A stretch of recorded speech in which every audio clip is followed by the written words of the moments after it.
بسم الله الرحمن الرحیم. الحاج تاج محمد ته چې کوم دی اپیل ورته کومه چې لنډي کوتل دوره وکړه، لنډي کوتل هسپتال اول دوره وکړه چې کوم 120 ډاکټران دي چې دغه وزري یقیني کړي او بیا ته مشینري د صحت یونټي چې دا سٹارټ شي چې ریپورټ پېښور هسپتال نه ختم شي چې هسپتال کې کوم فیسیلیټي چې دا کې شروع شي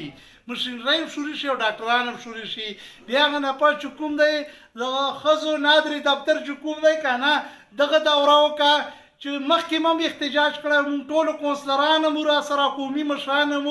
چې په دې کې چې کوم دی خواتین فیمیل سټاف مقرر شي چې د زنانو چې کوم دی پردې انتظام هم یو دغو پاره شناختي کارډونه چې په ارجنټ طریقه باندې شي. بیا ورته وایم چې لنډي کوتل د تاڼې دوره وکړه چې کوم هلته سجوګان دي چې هغه راغونډ کې ورته وایي چې کومه مسله چې هغه له تاڼې له راشي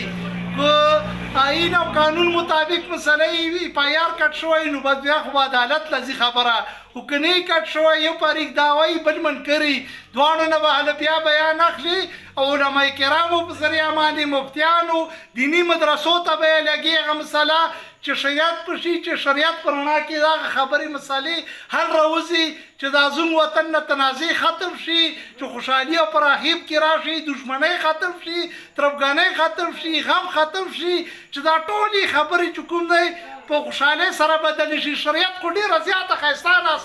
اسانه طریقه ده چې کوم پاریک دعوه وکړه هغه به چې کوم دی ګواهان پیش کوي چې په شرع باندې برابر ګواهان دي جرګې عدالت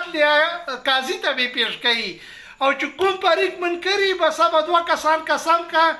چې منکري او په صحیح طریقه باندې به قسم کا چې یاره دغه داوره باندې باطله. والسلام.